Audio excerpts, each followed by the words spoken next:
दोस्तों, बहुत समय पहले की बात है। किसी गांव में एक परिवार था और उस परिवार में 7 भाई अपनी एक बहन के साथ रहते थे। उनके माता पिता नहीं थे। यह उस समय की बात है जब लोग जंगली जानवरों का शिकार करते थे तथा औरतों का काम घर परिवार और बच्चों को संभालना होता था। ये 7 भाई उस गांव में अपनी बहन के साथ बड़े प्रेम से रहते थे। सातों भाई जंगल में जाकर जंगली जानवरों का शिकार करते थे और शिकार करके जब घर लाते थे तो बहन उन जानवरों को काट के उनके मांस को पकाती थी और सभी मिलकर बड़े प्रेम से भोजन किया करते थे। ऐसे ही दिन गुजर रहे थे। एक दिन सातों भाई जंगल में शिकार करने के लिए निकले थे। शाम होने वाली थी और बहन अपने सातों भाइयों के लिए खाना पका रही थी। जब वो चाकू से हरी सब्जियों को काट रही थी तभी चाकू के तेज धार से एक उंगली कट गई। कटी हुई उंगली से खून बहने लगा। अब बहन सोचने लगी कि यदि उनके भाइयों ने उसकी कटी उंगली देखी तो वो काफ़ी दुखी हो जाएंगे।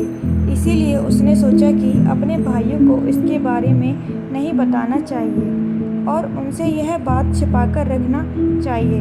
उसने अपने ओढ़ने और दीवारों पर खून को पोंछना चाहा, लेकिन फिर दिमाग में विचार आया कि यहाँ तो मेरे भाई आसानी से देख लेंगे। फिर उसने अपने खून को साग में ही पोंछ दिया। जब शाम को सातों भाई शिकार करके आए तो बहन ने भाइयों के लिए भोजन परोसा। आज सातों भाइयों को साग बहुत ज़्यादा स्वादिष्ट लगा और सभी अपनी उंगलियां चाटते रह गए और अपनी बहन की पाक कला का बखान करने लगे। अपनी तारीफ सुनकर बहन भी बहुत खुश हुई।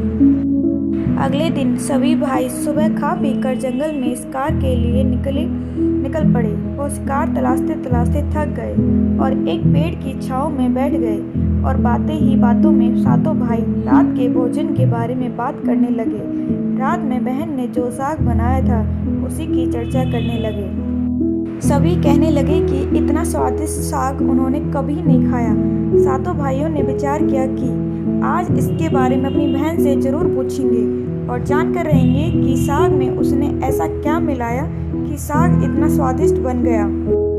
जब भाई घर आए तो अपनी बहन के खाने की तारीफ करने लगे। बहन बड़ी खुश हुई। तब सातों भाइयों में सबसे बड़े भाई ने अपनी बहन से पूछा कि कल तुमने साग में ऐसा क्या क्या मिला दिया था कि साग इतने स्वादिष्ट बन गए। बहन ने बहाना बना दिया जिससे उनको सच्चाई न पता चल सके।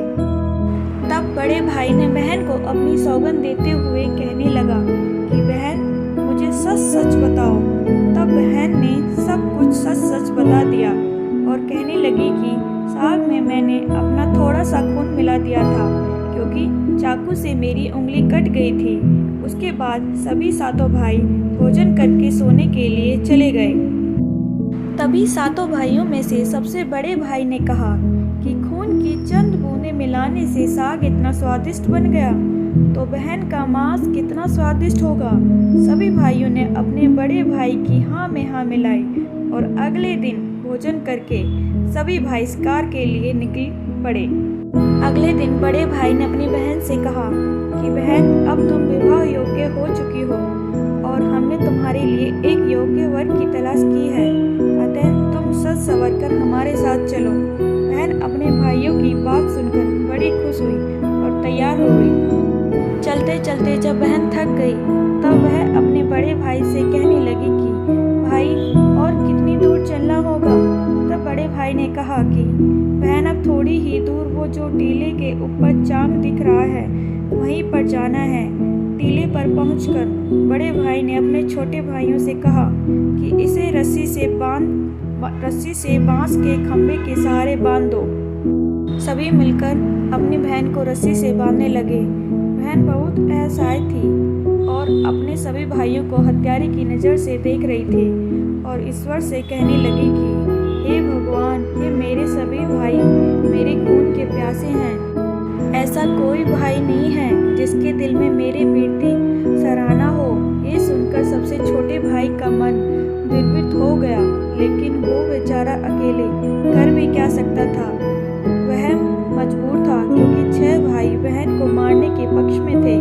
बहन को बांधने के बाद बड़े भाई ने अपने सभी भाइयों को बाण से मारने का आदेश दिया। जब बड़ा भाई सबसे पहले धनुष से बाण मारने के लिए चला तो बहन अपने बड़े भाई के सामने हाथ जोड़कर करुणा स्वर में कहने लगी कि मारो मारो भैया, छाती में लक्ष्य करके, तुम्हारा तीर तुम्हारा धनुष जंगल को जाएगा। मारो मारो भैया, छाती में लक्ष्य करके, भैया छाती में लक्ष्य करके। जब बड़े भाई ने कठोरता से बाण चलाया लेकिन उसका तीर सही निशाने पर नहीं लगा। अब दूसरे भाई की बारी थी। वह भी बहन को मारने के लिए धनुष बाण उठाया। उसके भी सामने बहन ने हाथ जोड़कर वही करुण स्वर गाने लगी। दूसरे भाई का भी निशाना विफल हो गया। इसी तरह से छहों भाइयों ने अपनी बहन को तीर से मारने की कोशिश की लेकिन सभी विफल रहे। अब सातवें भाई का नंबर आया और सभी भाई कहने लगे कि भाई पूरी ताकत से तीर चलाना और बहन को एक ही तीर में ढेर कर देना। यदि तुम्हारा निशाना चूक गया तो तुम जिंदा नहीं बचोगे, हम सब मिलकर तुम्हें मार देंगे। बहन ने अपने छोटे भाई की जान खतरे में देखी तो अपने भाई की जान बचाने का उसने निश्चय किया और ईश्वर से प्रार्थना करने लगी कि हे ईश्वर, मेरे भाई का तीर मेरी छाती भेदने में सफल हो जाए।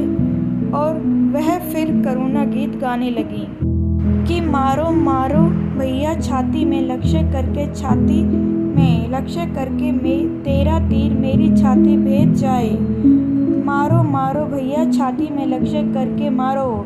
छोटे भाई ने तीर चलाया और उसका तीर बहन के मर्म पर जा लगा। वह दर्द से तड़प गई। कुछ देर छटपटाने के बाद उसके शरीर से प्राण निकल गए। बहन के मरने के बाद सभी छहों भाई बहुत खुश हुए लेकिन सातवां भाई बिल्कुल भी खुश नहीं था। सभी भाइयों ने मिलकर बहन के शव को चाक से नीचे उतारा। इसके बाद छहों भाइयों ने बहन के शरीर के बोटी बोटी करके काट डाले और बड़े भाई ने अपने सबसे छोटे भाई को जंगल से लकड़ी और पानी लाने का आदेश दिया। छोटा भाई लकड़ी को पानी के साथ साथ कुछ मछली और केकड़ा भी लेकर आया था। वह अंदर ही अंदर बड़ा दुखी था। उसके सभी भाई बहन का मांस बड़े चाव से पका रहे थे। वह अपनी बहन का मांस नहीं खा पाएगा। यदि उसने ऐसा किया तो उसके सभी भाई मिलकर उसे गालियां देंगे। उसने मांस पकाते समय चुपके से केकड़े और मांस आग में डाल दिया और अपने खाने का जुगाड़ कर लिया। चावल और मांस तैयार हो गया था। जमीन पर केले के पत्ते बिछाकर उसमें सबके लिए खाना परोसा गया। छोटे भाई ने बैठने से पहले अपने स्थान पर एक छोटा सा गड्ढा खोद लिया था। उसने केले के पत्ते में परोसे गए बहन के मांस को उस गड्ढे में डाल दिया तथा मछली और भात खाने लगा। बाकी छह भाई अपनी बहन की हड्डियां चबाने लगे तो छोटा भाई केकड़ा चबाने लगा। भोजन करने के बाद जब बड़े भाई के कहने पर छोटे भाई ने सबका बचा हुआ झूठा साफ करने को कहा कि बहन बची हुई हड्डियां और उनके अन्य भाग जैसे कि सिर, नाखून, पंजे सबको इकट्ठा करके उसी गड्ढे में डाल दिया और ऊपर से मिट्टी डाल दी। कुछ समय पश्चात उसी स्थान पर बांस का एक पौधा उग आया। धीरे धीरे उस स्थान पर बांसों का एक झुरमुंड बन गया। एक बार उसी स्थान पर एक संत आए और उसी बांस के झुरमुंड तले छुपकर मल त्याग करने लगे। उसी समय आकाशवाणी हुई कि संत दुर्गंध आ रही है, संत दुर्गंध आ रही है। बार बार यही आकाशवाणी हो रही थी तो संत ने झटपट उस स्थान को साफ कर दिया और उन्होंने झुरमुंड में से एक बांस काट लिया और उसकी बांसुरी बना ली और उस बांसुरी को बजाकर लोगों के कर भिक्षा मांगने जाया करते थे और बदले में बहुत सारा उपदेश देते थे। एक दिन की बात है कि संत उसी गांव में उसी बड़े भाई के द्वार पर चला गया। तब छह भाइयों का विवाह हो चुका था और सातवें भाई का विवाह अभी नहीं हुआ था और वो अकेले और अलग रहता था। ज्यों ही संत ने बड़े भाई के आंगन में कदम रखा उसी समय बांसुरी बोल उठी कि नहीं बाजो रे बांसुरी, यही है दुश्मन सबसे बड़ा, बड़े भाई के घर नहीं बाजो रे बांसुरी। दया प्रेम सब छोड़कर रिश्ते में यही दाग लगाया है, नहीं बाजो रे बांसुरी। यही दुश्मन है सबसे बड़ा, बड़े भाई के घर नहीं बाजो रे बांसुरी। योगी की बांसुरी से बार बार यही आवाज़ निकल रही थी, जिसको सुनकर बड़े भाई के पसीने आने लगे। उसने अपनी पत्नी से योगी को तुरंत भिक्षा देकर विदा करने को कहा। ऐसा करके संत सभी 6 भाइयों के पास गए। सभी के सामने यह बांसुरी वही गीत गाने लगती। सभी भाइयों ने अपनी पत्नी से भिक्षा दिलवाकर उस संत को अपने द्वार से विदा कर दिया। उसके बाद संत सबसे छोटे भाई के द्वार पर पहुंचते हैं। वह अकेला रहता था और सबसे अलग हो गया था। जैसे संत 7वें भाई के द्वार पर पहुंचते हैं, वैसे ही बांसुरी बोल उठी, बाजो रे बाजो बांसुरी, मेरे सबसे छोटे भाई के घर। मन की बात मन में छुपाकर युग युग से रखा है अंतर में, बाजो रे बाजो, यही है मेरे सबसे प्यारे भाई का घर। योगी के बांसुरी से यह प्यार संगीत सुनकर छोटे भाई ने उस संत को अपने घर में स्वागत किया और संत को बैठने को कहा। संत को जल पान कराया तो छोटे भाई ने बांसुरी के बारे में योगी से पूछा तो संत ने सब कुछ कह सुनाया कि उसने कैसे बांस को काटकर बांसुरी बनाई है और कैसे आकाशवाणी हुई थी। छोटे भाई ने संत से विनती की कि वह इस बांसुरी को मुझे दे दे। यह सुनकर संत ने उसे बांसुरी सौंप दी। संत के चले जाने पर छोटे भाई ने बांसुरी को अपने सिराने पर धूप दीप जलाकर बड़े सम्मान के साथ रख दिया। कुछ समय बाद छोटे भाई के घर में परिवर्तन दिखाई देने लगा। जब वो काम से घर लौटकर आता तो अपना घर साफ सुथरा पाता। जब रोज रोज उसके गैर मौजूदगी में उसके घर की सफाई होने लगी तो वह अपनी भाभियों से जाकर पूछने लगा कि हमारी गैर मौजूदगी में क्या आप लोग हमारे घर की साफ सफाई करते हैं? तो सभी ने कहा, हमें अपने काम से फुर्सत ही नहीं मिलती, तो हम तुम्हारे घर पर साफ सफाई करने के लिए क्यों आएंगे? यह सुनकर छोटे भाई ने यह निश्चय किया कि वो आज छुपकर देखेगा कि उसकी गैर मौजूदगी में उसके घर की साफ सफाई कौन करता है। इसीलिए छोटा भाई काम पर नहीं गया और घर में छुपकर देखने लगा। घर सुनसान होने पर जिस स्थान पर उसने बांसुरी स्थापित की थी, उसी बांसुरी में से उसके बहन की शक्ल की एक लड़की निकलती है। उसके घर का सारा काम करके उसी बांसुरी में समा जाती है। यह सब देखकर छोटे भाई को अपनी आंखों पर विश्वास नहीं हुआ।